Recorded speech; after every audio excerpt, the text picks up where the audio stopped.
Hello everyone, and welcome back to my YouTube channel.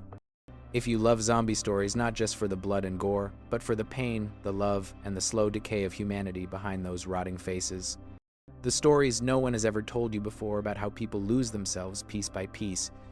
Then Maggie, 2015, is one of the few films that makes the word zombie feel more human than ever.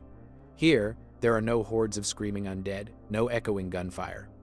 Only a father and a daughter, slowly fading away. This isn't a story about survival, it's a question about love. When the world collapses, will you save the one you love or let them go in peace?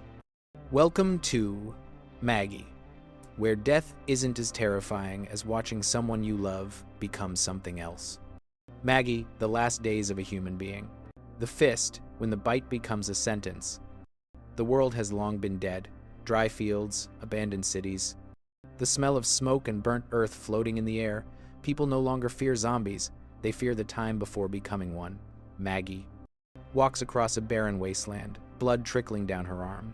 A bite small, but like a seed of death sprouting beneath her skin. She doesn't cry. She just stares at it, whispering to herself, "I'm fine, I'm still me." But in her eyes, fear has already taken root.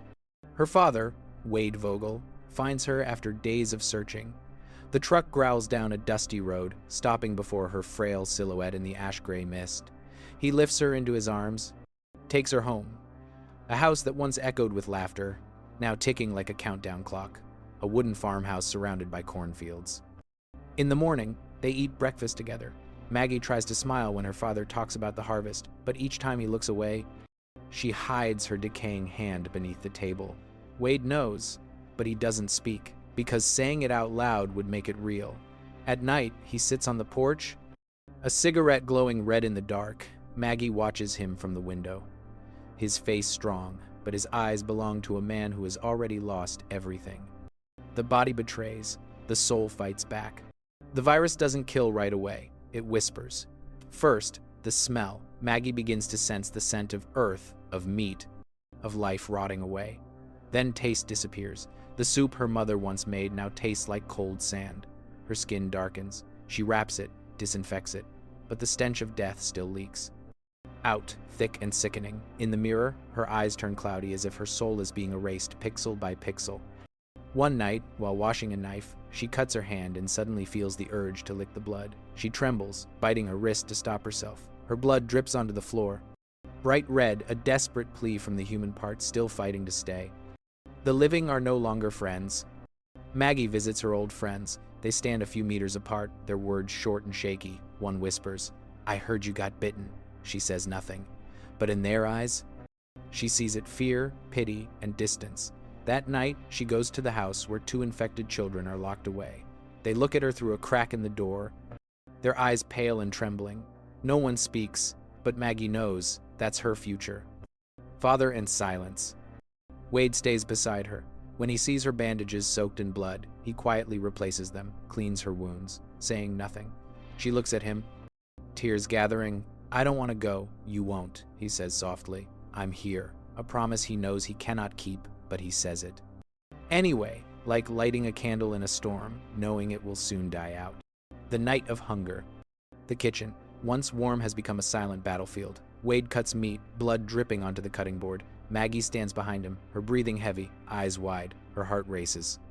The dripping sound calls her name. She steps back, trembling, and bites her own wrist. Her blood splatters against the wall. Wade turns, sees his daughter kneeling, mouth stained with blood, tears streaming down. He lifts her into his arms, wraps the wound, and says nothing, only the sound of the wind outside and their uneven breathing. One losing his child, the other losing herself. The final night. The sky is dark as ash. Inside, Maggie lies listening to the insects outside the window.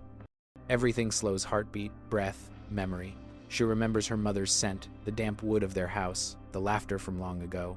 Everything is fading. She rises, walks to her father's bed. Wade is asleep, his face aged beyond years. She leans down, kisses his forehead. "I love you." Then she steps outside, climbs onto the roof. The wind howls. She looks up at the gray sky where white clouds once floated when she was a child. A tear falls, carried away by the wind, and Maggie lets herself go. No scream, no blood. Only silence, as if the world itself held its breath to bid farewell to a soul. The morning after, Wade walks outside. On the spot where his daughter fell, a small white flower blooms among the ashes. He kneels, touches it, and tears roll down his face. No screams, no rage, only an eternal emptiness. In the end, Maggie didn't die because of the virus. She died because she wanted to keep the last piece of her humanity.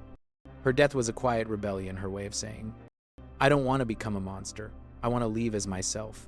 And in that world ruled by the dead, a father kept his promise to stay, and a daughter chose freedom in death. That is love. That is humanity. And that is the only zombie story that makes people cry. After the rain, the first rain in months fell upon the barren land. Raindrops merged with ashes, streaking black across the dirt. Wade stood there, drenched, staring at the rooftop where his daughter once sat reading, where now only the faint imprint of her feet remained. Each drop hitting his shoulders carried echoes of the past. Maggie's laughter, her voice calling, Dad, and the soft creak of the old chair as she used to sway in it, playing with her hair. Now there was only the sound of rain and memory. He buried the small wooden box in the field, right beside the sprouting corn. On the lid, he carved a single line with his knife, his hand trembling. Maggie Vogel, she chose to stay human. The town of the living.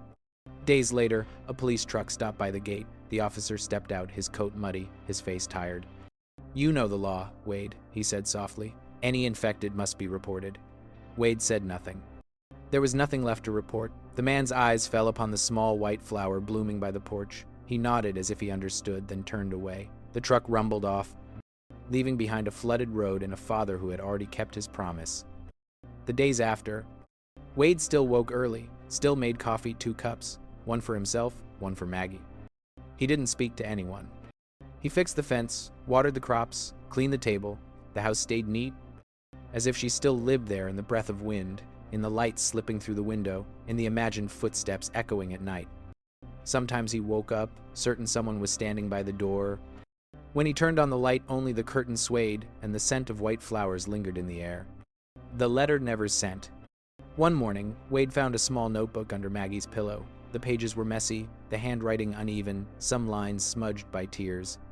If you're reading this, Dad, I want you to know I'm not afraid. I'm only scared of one thing, that I might hurt you. So, if one day I'm no longer myself, please remember. The human part of me will always stay with you. He closed the notebook, his fingers trembling. Outside, the sky broke into a pale ribbon of light, and for a brief moment, he could almost hear her laughing again. A new season. Spring came slowly. The cornfields turned green once more, and wildflowers spread across the hills. On the roof where Maggie had fallen, a small bird's nest appeared. 2 fledglings chirped softly, a fragile, living sound that made Wade look up. For the first time in months, he smiled. A weary, quiet smile, but real. Because even in a dying world, life was patient enough to return. The ending. As the sun dipped below the horizon, Wade sat by the porch, bathed in gold. He closed his eyes, and in the wind he heard her voice whisper, Dad, I'm here. He didn't open his eyes. He simply nodded, afraid that if he did, the voice would vanish. And in that fleeting peace, amidst the ruins of the world, a father finally rested, knowing that humanity never dies. It only changes shape.